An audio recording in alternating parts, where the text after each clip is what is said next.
al dinero ha reinado, al igual que en un pasaje de la Escritura que está en el libro de Ezequiel, capítulo 22, versículo 23, que dice así: vino a mí palabra de Jehová diciendo: hijo de hombre, di a ella, tú no eres tierra limpia, ni rociada con lluvia en el día del furor. Hay conjuración en sus profetas en medio de ella.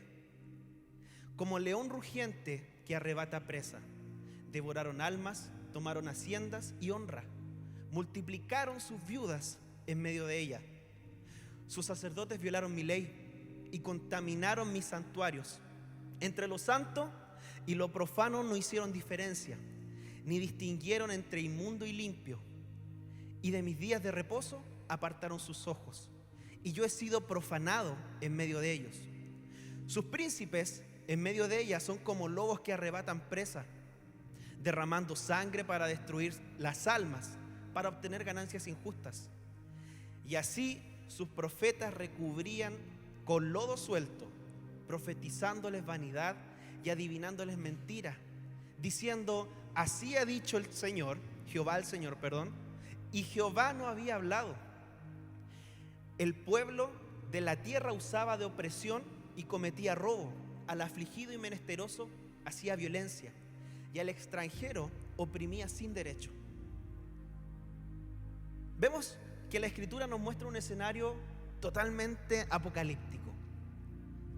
Personas que mataban por tener ganancias, personas que decían que el Señor había hablado cuando en realidad nunca había pasado, injusticia, robo, asesinato, guerras. ¿No es muy similar a lo que está aconteciendo hoy en día en la humanidad? Quizá ya se nos olvidó un poquito, se quitó de nuestro radar la guerra que sigue habiendo en Europa. O quizás se nos olvidó aún el hambre que sigue habiendo en el continente africano. O quizá la noticia de tantos asesinatos, secuestros que han acontecido en nuestro país nos han olvidado de que todo lo malo que iba a pasar en esta temporada ya estaba escrito. Y la Biblia nos enseña, dice: y sus profetas recubrían con lodo suelto, profetizándoles vanidad y adivinándoles mentiras. Es decir, se levantaban personas que decían: familia, el Señor dice que esto va a pasar, pero en realidad nunca el Señor había hablado con ellos. Dios nunca había dicho lo contrario. Dios nunca dijo que no íbamos a tener guerra. Dios nunca había dicho que no íbamos a pasar por hambre, o que nunca más tendríamos cáncer, por ejemplo. Hay muchas cosas que salen del corazón, está bien. Nuestro deseo siempre es que todo el mundo tenga lo mejor, pero hay muchas cosas que Dios no dice que van a ser así. Y aún así hay personas que se levantan diciendo en nombre de Dios algo que Dios nunca les dijo. Y mientras yo leía esto, mi corazón se entristecía, porque yo decía: no hay mucha diferencia entre lo que les aconteció al pueblo de Israel hace miles de años con lo que nos está pasando hoy en día. Y volvemos como humanidad a caer en el mismo error, a equivocarnos en las mismas cosas, a tener la misma avaricia, los mismos deseos carnales por mejorar nuestro estado y no preocuparnos de los demás. Y seguimos cayendo y seguimos equivocándonos. El mismo error que cometió Abraham fue el mismo que cometió su hijo, y el mismo que cometió su nieto y su bisnieto y su tataranieto, y etcétera, hasta el día de hoy. ¿Cuántos de aquí se han equivocado? Ojo, yo no vengo aquí y no me paro diciendo que Dios me dijo que yo soy el mejor, porque yo estoy claro que tengo muchas cosas por las cuales tengo que seguir luchando y cambiar en mí primero. Pero así como quiero desafiarte a ti en esta mañana, también yo fui desafiado de parte del Señor al escribir estas notas. Y créeme, al igual que tú, no me gustó. Porque cuando yo comencé a leer esto y el Señor me comenzó a entregar revelación acerca de esto, tenía la misma cara que tienes tú ahora. Y dice en el versículo 30: y busqué entre ellos hombre que hiciese vallado y que se pusiese en la brecha delante de mí a favor de la tierra, para que yo no la destruyese, y no lo hallé. Por tanto, derramé sobre ellos mi ira, y con el ardor de mi ira los consumí. Hice volver el camino de ellos sobre su propia cabeza, dice Jehová el Señor. Uno solo necesitaba el Señor. Uno solo que marcara la diferencia. Uno solo, pero no lo encontró. Y esto lo hemos visto muchas veces antes. En el diluvio encontró a uno solo, un solo varón justo, Noé. Y su justicia fue la que salvó y hizo perdurar la humanidad nuevamente. Vemos otro ejemplo, Sodoma y Gomorra, de las cuales la única persona que se salvó fue por petición de otro hombre, Abraham. Porque aquella ciudad estaba destinada para destrucción. Y ni siquiera el mismo que fue salvado fue hallado justo. Porque Jehová, cuando va a Abraham, le dice: Abraham, voy a destruir Sodoma y Gomorra. Pero Señor, ¿no hay 10 personas que sean justas? No hay ninguno. Y no hay 5. Y no hay ni uno. Y ahí entonces Abraham recuerda que ahí estaba su sobrino Lot. Y le dice: Señor, por favor, permíteme que mi sobrino sobreviva a esta gran tribulación, a esta gran catástrofe que tú vas a causar sobre esta ciudad. Y por causa de esa petición fue que Lot fue salvado de la destrucción de Sodoma y Gomorra. Cada vez que vemos en la Escritura que Dios obró algo inimaginable, había una persona común y corriente, con una sola característica, que se interpuso entre la destrucción que iba a traer el Señor a la tierra y toda la humanidad. Uno solo. Y muchas veces cometemos los mismos patrones y Dios tiene que hacer las mismas cosas porque son la única solución que tiene para salvarnos de la muerte eterna, de la destrucción, llámenle como quieran. Por ejemplo, ¿cuántos han escuchado de aquel gran hombre, el hombre en llamas, el profeta Elías? El hombre que hizo descender fuego del cielo. Era un hombre, un candidato excepcional para esta profecía. Era un hombre que estaba destinado a ser aquel que se pusiera en la brecha por el pueblo y que Dios no destruyera toda la humanidad nuevamente. Mira, Elías fue una persona totalmente común y corriente, al igual que tú y yo. Porque la Biblia no nos habla nada de Elías hasta que Dios lo envía a profetizar. Y su primera profecía no fue ni siquiera agradable al pueblo. Porque lo que él dijo fue que iba a haber sequía en Israel por 3 años. Su primera profecía, imagínense. ¿Cuántos quieren ser usados por el Señor? Amén. Bueno, entonces prepárate para lo peor. Porque era tanto lo que Elías tenía que hablar que sus profecías eran muy mal vistas. Imagínate, una sequía en ese tiempo significaba la muerte de animales, la muerte de personas, hambre, una detención, un stop económico impresionante, porque no iban a haber más cosechas. Entonces el ser humano tenía que ingeniárselas nuevamente para buscar recursos que eran totalmente limitados, entendiendo el contexto de dónde está situada la Escritura, que es en uno de los continentes más cálidos de todo el mundo. Si bien fue usado grandemente por Dios este hombre, porque hemos visto muchos de los milagros y las profecías que Dios usó a Elías para dar. Oró para que no hubiera lluvia, multiplicó aceite de una viuda, de la viuda de Sarepta, ¿recuerdan esa historia? Resucitó un niño, hizo descender fuego del cielo y consumió el holocausto que estaba ahí frente a los profetas de Baal. Hizo descender fuego del cielo y consumió al capitán del rey Ocosías y a sus hombres. Oró para hacer que la lluvia volviera. Y por último, es el último milagro del cual hay registro en la Escritura, es que dividió las aguas del Jordán pegándole con su manta, con su manto. Un hombre excepcional, un hombre del cual todo el mundo iba a seguir. Quizá, si es que él se hubiese puesto en la brecha, yo hubiera dicho: Señor, aquí estoy, por favor, no destruyas a mis hermanos. Pero Elías cometió un gran error.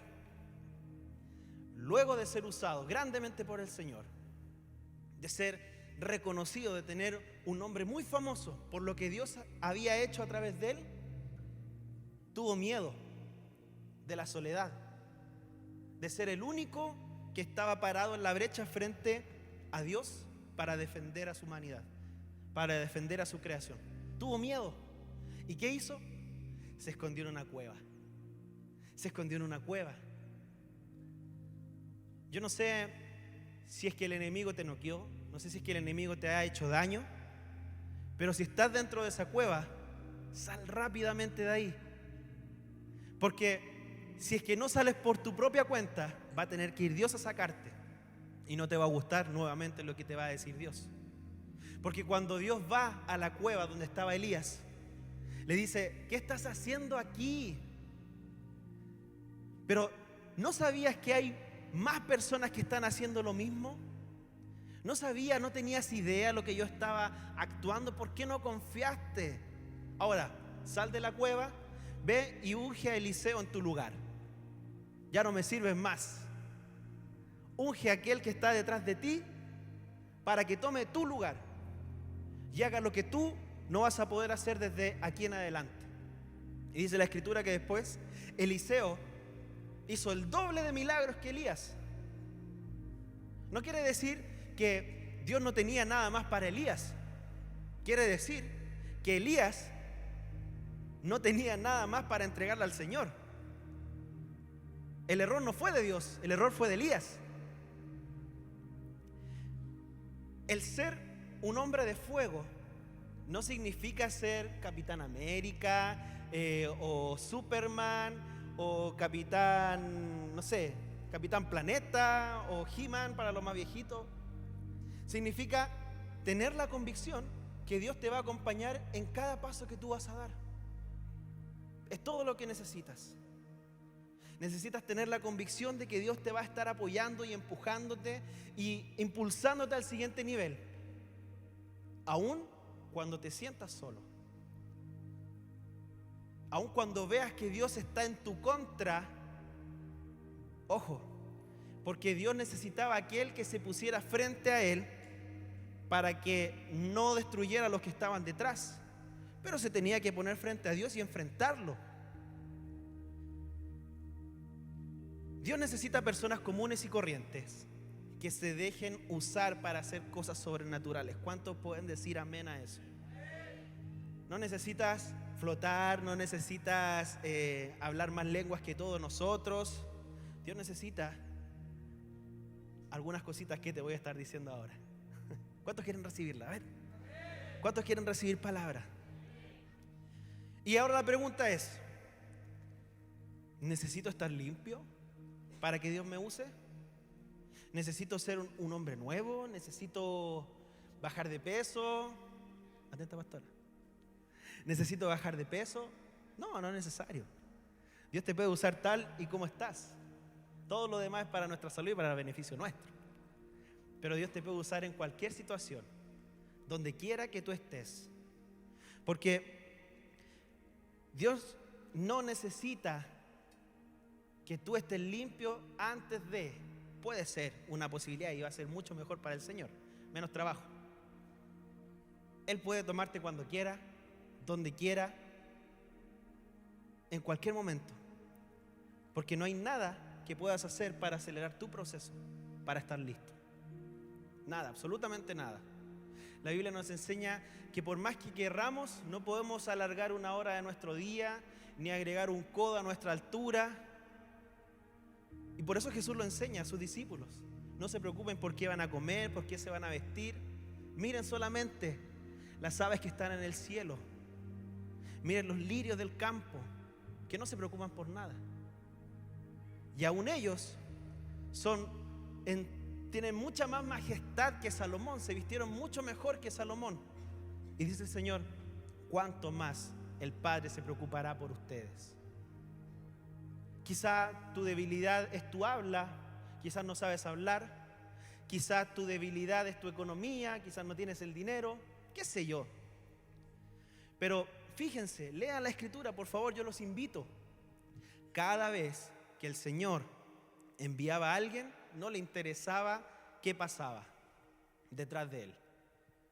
Tenemos personas que fueron pobres antes de ser usadas por el Señor. Tenemos personas que tenían mucho dinero porque cuando el Señor los llamó dejaron y vendieron todo para irse detrás del propósito del Señor. Tenemos muchos ejemplos. Y eso nos da a entender que da lo mismo la circunstancia en la cual tú estés. Porque Dios tiene el poder para limpiarte mientras te está usando. ¿Cuántos lo creen? Dios tiene el poder para sanarte mientras te está usando. Dios te puede usar en cualquier lado y va a usar cualquier medio para usarte. Quizás te va a enfermar para que le vayas a predicar a alguien enfermo. Quizás te va a dejar en la miseria para que le prediques a alguien que está en la miseria. O quizás te va a bendecir para que le prediques a alguien que está bendecido. A Dios no le interesa tu situación. A Él lo único que le interesa es si tú te dejas o no te dejas usar. Si confías o no confías en Él. Si ese fuego que está en ti, tú permites que Dios lo avive o vas a dejar que Él te consuma a ti. ¿Cuántos me están escuchando? ¿Quién de ustedes, por mucho que se preocupe, puede añadir una sola hora al curso de su vida? Dice Mateo. Mateo capítulo 6, versículo 27. ¿Y por qué se preocupan por la ropa?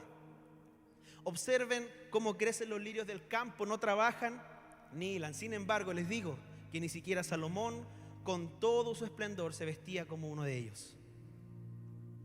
Dice, así que no se preocupen, versículo 31, diciendo, ¿qué comeremos o qué beberemos o con qué nos vestiremos? Los paganos andan tras todas esas cosas. ¡Wow! Pero su Padre Celestial sabe que ustedes las necesitan. Más bien, busquen primeramente el reino de Dios y su justicia, entonces todas estas cosas les serán añadidas. ¿Cuántos pueden decir amén a eso? ¿Cuántos pueden decir amén a eso? Dios conoce tu necesidad, Dios sabe de qué estás hecho. El problema es que nosotros no sabemos de lo que estamos hechos. Ahora, ¿qué necesita un hombre, una mujer en llamas? Número 1, integridad. No tiene que ver solamente con aquello que hacemos cuando nadie nos ve, porque la integridad es aquella que siempre hace lo correcto, independiente el contexto, las personas. Dice aquí que hace todo aquello que considera bueno para sí mismo, sin afectar los intereses de los demás. Es decir, la integridad es algo bueno para todo el mundo, no solamente para ti. Si hay algo que te beneficia a ti pero afecta a otro, no es integridad. ¿Se está entendiendo, no? No tiene nada que ver solamente con aquello oculto. Porque hay muchas veces que afectamos a las demás personas por una decisión nuestra. Afectamos a nuestra familia por una decisión nuestra. Afectamos a nuestros matrimonios, afectamos a nuestros padres por una decisión nuestra y nos equivocamos grandemente. Tiene que ver también con la solidez de un material. No sé si ustedes lo han escuchado. La integridad es de qué está hecho algo, qué tan junto, qué tan compacto puede estar, qué tanto control. En la psicología también se ocupa la integridad. Tiene que ver con el control emocional sobre nuestras emociones, el control sobre lo que nosotros sentimos. Tiene que ver con la honradez, con la honestidad, etcétera, etcétera, etcétera. Pero la pregunta es, ¿de qué estás hecho realmente? ¿Qué tan pura es tu integridad? Proverbios capítulo 17, versículo 3 dice, en el crisol se prueba la plata y en el horno se prueba el oro, pero los corazones los prueba el Señor. Entonces te hago la pregunta, ¿cómo quieres saber si estás listo si no permites que Dios te pruebe primero? Si no quieres arriesgar nada, ¿cómo quieres saber si es que estás listo o no para cumplir el propósito que Dios tiene contigo? Si cuando viene la primera prueba, no, mejor no. Cuando tenemos que tocar el agüita helada, no sé si ustedes lo han hecho ahora en temporada de piscina, me imagino que muchos. Ponemos el piecito ahí, uy, no, está heladita. No, mejor me voy a la sombrita, me tomo una agüita con hielo. Porque Dios primero tiene que probarte para saber de qué estás hecho.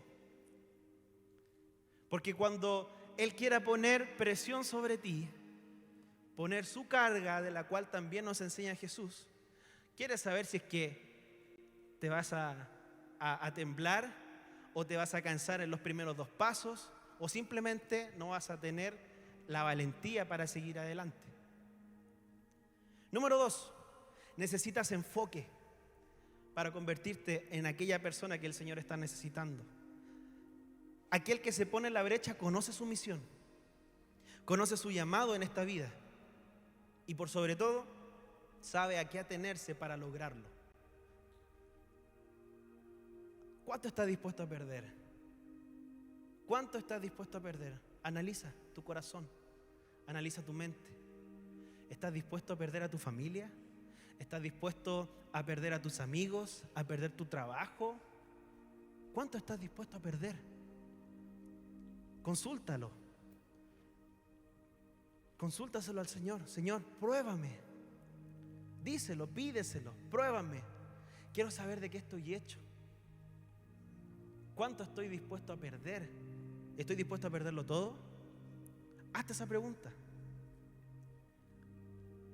¿Estás dispuesto a perder el amor de tus hijos? ¿El amor de tus padres? Incluso el amor por ti mismo, por lo que Dios está por hacer en tu vida. ¿Lo arriesgarías todo realmente? Por eso la Escritura nos enseña, Hebreos capítulo 12, fijemos la mirada en Jesús. Ese es nuestro único enfoque. El iniciador y perfeccionador de nuestra fe, quien por el gozo que le esperaba, soportó la cruz, menospreciando la vergüenza que ella significaba. Y ahora está sentado a la derecha del trono de Dios. ¿Cuántos pueden decir amén a eso? Jesús sabía, Él sabía que aunque había sido muchas veces menospreciado en su vida, iba a ser aún más menospreciado en aquella cruz, porque Él sabía el gozo que iba a venir después. Él lo conocía, una persona enfocada, una persona clara en su pensamiento, en su corazón. Número 3, necesitas valor para ponerte en la brecha. Ponerse en la brecha significa estar dispuesto a pagar el precio por tu familia, por tu estabilidad y principalmente por su reino. Estar dispuesto a pagar el precio, a perderlo todo. La Biblia nos enseña que antes de hacer cualquier plan tenemos que sentarnos y planificar. No sea, y dice Jesús, que cuando estemos armando ya el edificio y lleguemos a los cimientos, nos quedemos sin materiales. Es decir, no te estoy diciendo que el día 1 que te pones en la brecha ante el Señor tienes que entregar todo y quedarte sin nada. Quiero decir que tienes que estar dispuesto, tienes que tener la valentía, porque el ponerte a la brecha no es algo simple, no es algo que cualquiera puede hacer. Y quizá no les va a gustar este mensaje y van a decir, no, que venga a predicar el pastor, más que mejor, que me deja más alegre. Esa no es mi labor. El Señor me dijo hoy que le dijera esto. Necesito personas que se pongan en la brecha por su familia. No es solamente arrodillarte y orar cuando nadie te ve, es involucrarte. Porque desde ahí donde estás, donde yo estuve hace muchos años, era muy fácil criticar a la iglesia, criticar a los líderes, criticar las metodologías, la música, la ropa, era muy fácil. Pero lo difícil era ponerte desde el otro lado del cristal y ser tú aquel líder, aquel que manejaba las luces, aquel enseñanza que se daba, que uno cuestionaba, tener que darla. Es muy difícil. Claro, es fácil. Para los que están sentados, no se sientan aludidos, por favor. No estoy hablando de ustedes, de otra iglesia. Estar sentado con los brazos cruzados y escuchar y esperar a que, como lo hizo con el profeta, que venga un cuervo y te traiga la comida mientras tú estás esperando ahí. Lo difícil es tener que rasguñar un libro para encontrar algo nuevo que entregarte. Eso es lo difícil. Lo difícil es tener que arriesgar tu vida familiar por estar a tiempo completo aquí, sirviendo a las personas. Eso es lo difícil. Valor. Eso es lo que necesitas para servir al Señor. Valentía. Saber de qué estás hecho. Eso es lo complicado. Lo complicado es tener que pararte cada domingo aquí con la mejor cara para servir a los hijos de el Señor al cual yo sirvo. Que a veces desearía que fueran mis primos en vez de mis hermanos. Pero amarlos como Él me amó a mí, eso es lo difícil. Lo difícil es mancharte las manos, hundirte, tener que ponerte las botas de goma y que finalmente el agua te llegue a las rodillas. Eso es lo difícil. Arriesgarlo todo, todos los días, todo el tiempo. Eso es lo difícil. Y no quiero que se sienta como que estoy llorando aquí frente a ustedes, que mi vida es horrible por ser hijo de los pastores o por tener que trabajar en la iglesia. Por el contrario, amo mi vida. Amo mi vida. Amo lo que el Señor me entregó. Amo la responsabilidad que un día, al ponerme frente a la brecha, asumí. Porque nadie me obligó. Busqué entre ellos, dice la Escritura, hombre que se pusiera en la brecha delante de mí. Valor. Yo estaba dispuesto. Yo siempre supe que iba a tener que arriesgar aquella familia que aún no tengo, aquellos hijos que aún no tengo, aquellos amigos que se fueron y quedaron unos poquitos. Yo lo sabía. Por eso es que Jesús nos da aliento. En Mateo capítulo 5, bienaventurados los pobres en espíritu, porque de ellos es el reino de los cielos. Bienaventurados los que lloran, porque ellos recibirán consolación. Bienaventurados los mansos, porque ellos recibirán la tierra por heredad. ¿Cuántos pueden decir amén a eso? Bienaventurados los que tienen hambre y sed de justicia, porque ellos serán saciados. Bienaventurados los misericordiosos, porque ellos alcanzarán misericordia. Bienaventurados los limpios de corazón, porque ellos verán a Dios. Bienaventurados los pacificadores, porque ellos serán llamados hijos de Dios. Bienaventurados los que padecen persecución por mi causa, por causa de la justicia, porque de ellos es el reino de los cielos. Bienaventurados sois cuando por mi causa os vituperen y os persigan y digan toda clase de mal contra vosotros mintiendo. Gozaos, dice la Escritura, y alegraos, porque vuestro galardón es grande en los cielos. ¿Cuántos pueden decir amén? Porque así persiguieron a los profetas que fueron antes de vosotros. Valentía, iglesia. El Señor necesita gente valiente, gente que esté dispuesta. Y mira este beneficio, mira esto. Jesús nos enseña que tenemos que ser de una forma para recibir algo. Muchas veces pensamos que tenemos que ser buenos simplemente porque sí. Jesús nos enseña cuál es nuestro galardón. Él nos muestra cuál va a ser nuestro regalo por ser de cierta forma. ¿Se entiende, no? ¿Están entendiendo lo que voy? Jesús nos da todo. Por eso Él tiene que ser nuestro enfoque. Su vida es la que tenemos que aplicar para ser aquel hombre. Jesús era una persona íntegra, era una persona enfocada. Anoche conversábamos conversábamos con el pastor. A los 12 años, él sabía lo que tenía que estar haciendo. Cuando en medio de la fiesta él se arranca de su familia y se va hasta la sinagoga y comienza a compartir la revelación que había recibido con los maestros de la ley. Él sabía.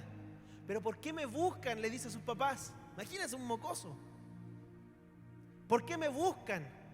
Si yo estoy haciendo lo que tengo que hacer, estar en los negocios de mi padre, que es donde me conviene estar. Vemos una persona valiente, que no le importó la cruz, el sufrimiento, el ser incluso mirado mal por su propio padre que le había enviado a hacer la tarea. Porque dice la Escritura, que fue tanto el pecado que estuvo posado sobre él, que aún el padre tuvo que apartar su mirada. Aquel hombre es al cual nosotros tenemos que seguir todos los días. Porque si tú me miras a mí, tarde o temprano te vas a desilusionar. Porque soy feo, quizá, porque estoy un poquito gordito, o porque quizá dije algo que no te gustó. Y va a ser fácil, porque cuando alguna de esas cosas te pasen, vas a pasar a otro nivel, de estar sentado a estar afuera. Por eso quiero desafiarte. Por eso quiero desafiarte hoy. Y número 4. Un hombre en llamas, una mujer en llamas, necesita fe. Segunda de Timoteo dice, testificando en Cristo, trayendo a memoria la fe no fingida que hay en ti. Y escúchenme esto, por favor. ¿Cuánto quieren lo mejor para sus hijos, para sus nietos? Dice, la fe no fingida que hay en ti, la cual habitó primero en tu abuela, Loída, y en tu madre Eunice. Y estoy seguro que en ti también. Por lo cual te aconsejo que avives el fuego del don de Dios que está en ti por la imposición de mis manos. Porque no nos ha dado Dios espíritu de cobardía, sino de poder, de amor y de dominio propio. ¿No es lo mismo que le estoy diciendo yo?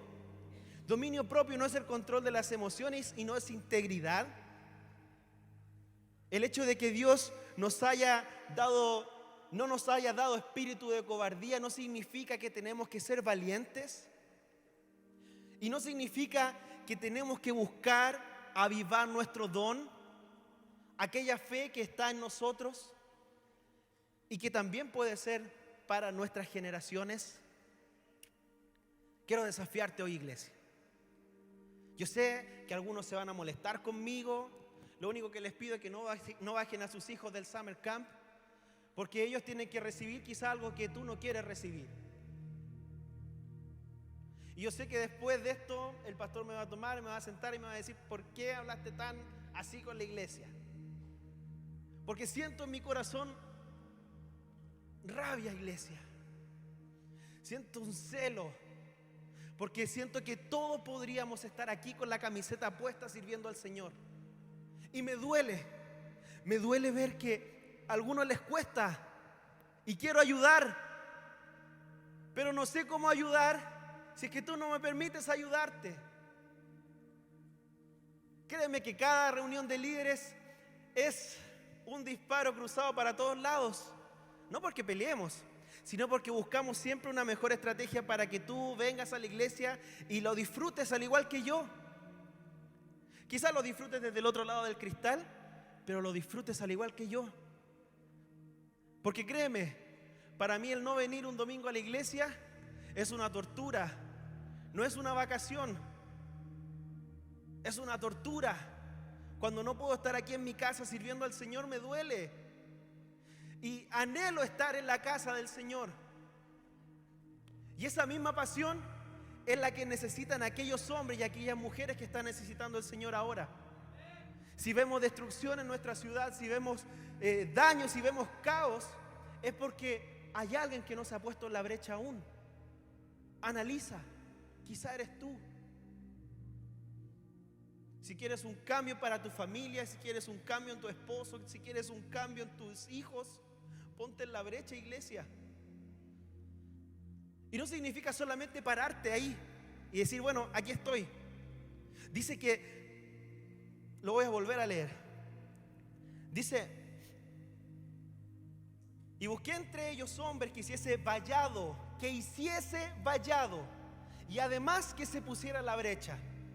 Es decir, que tenemos que construir algo con qué defender. ¿Qué mejor construcción que la fe en Jesucristo? La piedra angular de la iglesia. Construyamos aquel cuerpo perfecto del cual habla Efesios. Iglesia, es tiempo. Es tiempo. Yo entiendo todas sus situaciones. Quizás ahora no puedes, pero prepárate para cuando puedas. Quizás no puedes todo el tiempo, pero de lo que tengas, aparta algo para el Señor. Aprovecha tu oportunidad. Aprovecha ese fuego que aún sigue ardiendo en ti. Yo lo creo y oro todos los días para que ese fuego nunca se apague en la iglesia. Ese fuego que busca el avivamiento, que busca el cambio. Si queremos afectar a nuestra ciudad, no podemos hacerlo desde aquí, desde una silla. Toma el primer paso. Ponte en la brecha y dile: Señor, bien parado la hilacha, como decimos los chilenos, pecho inflado, Señor, aquí estoy. Dáñame a mí, pero no dañes a los que aún no te conocen, porque es mi culpa. Si ellos no te conocen, es porque yo aún no he hecho mi trabajo. Si ellos aún no han escuchado de ti, es porque aún estoy quieto y aún no me he movido. Quiero desafiarte, familia. Quiero invitarte a poner en pie. Yo sé que quizás no te sientes preparado. Créeme, a veces me sigo sintiendo así. A veces me sigo sintiendo incapaz de pararme aquí y traerte algo fresco de parte del Señor, algo nuevo, o una palabra que te llene, una palabra que te cambie. A veces no me siento listo, al igual que muchos de ustedes, y lucho todos los días con eso, con ese sentimiento, con la frustración que me ha perseguido desde hace muchos años, de no ser lo suficientemente bueno, de no ser lo suficientemente capaz, de no estar lo suficientemente entrenado. Pero créeme, trato todos los días de ponerme en la brecha por generar un cambio. Todos los días. Y aun cuando muchas veces lucho con el pastor y le digo: pastor, ya no puedo más, ya está, nada más, no puedo más que esto. Y él me dice: bueno, esta fue decisión tuya. Tú le dijiste que sí al Señor. Y me vuelvo a convencer. Yo le dije que sí al Señor. Fue mi culpa. De nadie más. Porque donde estoy, nadie me obligó a estar. Yo me sentí listo un día y dije: Señor, aquí estoy en la brecha, delante de ti. Úsame para lo que tú necesites. Si no te sientes listo aún, cierra tus ojos ahí donde estás y pídele al Señor: Padre, equípame, enséñame, háblame. Cualquiera que sea tu necesidad, el Padre ya la conoce. Pero debes enfocarla. Debes ser una persona íntegra. Debes tener el valor para ponerte ahí cuando el Señor lo necesite. Y tu fe tiene que ser inquebrantable. Esa fe, esa certeza de aquello que viene, de esa recompensa que vamos a recibir por ponernos aquí delante del Señor y decirle: Señor, por favor, no nos consumas. Aún falta mucho. Aún falta gente. Señor, danos un tiempo más. para poder servirte. Si es primera vez que estás aquí en nuestra iglesia, quiero invitarte a hacer una oración conmigo. Si nunca antes escuchaste hablar de aquel Jesús que quizás alguien por ahí o lo viste en la televisión y te dijeron que Él había muerto por ti, aun cuando no te conocía, aun cuando no sabía qué era lo que ibas a hacer. Si alguien te habló de ese personaje que muchas veces la ciencia trata de combatir para decir que no existió, déjame decirte que Él está más vivo que nunca, porque Él vive en nosotros, vive en nuestros corazones, vive en nuestra memoria, y Él está aquí por medio de su Espíritu Santo. Dice la Escritura que Él amó tanto al mundo que preparó un cuerpo, el cual iba a ser su Hijo, para darlo, y como estaba escrito, iba a tener que ser sacrificado y molido por nosotros para llevarnos a todos aquellos que creemos en Él y en su nombre a vida eterna. Si ese eres tú, quiero invitarte a cerrar tus ojos y hagamos esta oración, iglesia. Señor Jesús, hoy te pido que limpies mi pecado, que sanes todo aquello que no es tuyo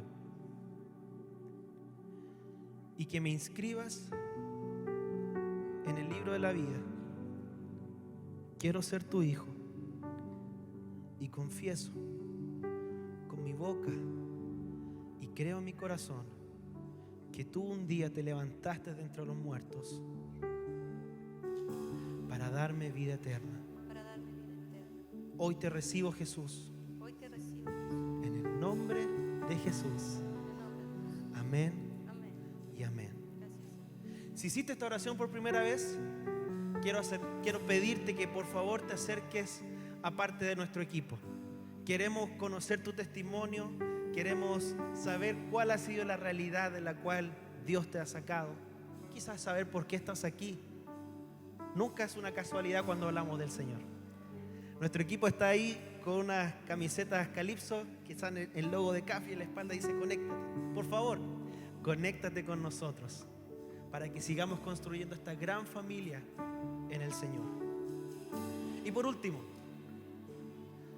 quiero invitar a todo el equipo de liderazgo. Quizás me voy a salir un poquito a todo el equipo pastoral y de liderazgo, porque hay un dato que nos enseña el libro de Timoteo, la carta a Timoteo, capítulo 2. Dice: por lo cual te aconsejo que avives el fuego del don de Dios que está en ti por la imposición de mis manos.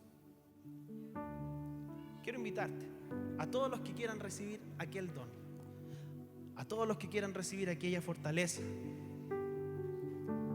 porque nuestro equipo va a estar orando por ti y vamos a pedirle al Señor que te equipe, que te entregue todo aquello que tú estás necesitando.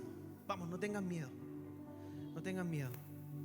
Si quieres pasar aquí adelante al altar para que alguien ore por ti, por favor, no frenes el poder de Dios que está aconteciendo en nuestra iglesia, aquel desafío del Señor. Vamos a estar orando por ustedes para que el Señor te prepare para aquel momento en el cual tengamos que decirle: Señor, aquí estoy. Si alguno tiene también algún motivo por el cual quiera que oremos, salud, alguna situación adversa en su casa, también te invitamos. Sabemos que en el nombre de Jesús hay poder. ¿Cuántos lo creen? En el nombre de Jesús hay poder para cambiar diagnósticos, para cambiar situaciones, para cambiar tristeza en alegría, y creemos que ese poder se sigue moviendo en medio de su iglesia. Amén. Que Dios te bendiga, iglesia. Sigamos adorando con el equipo.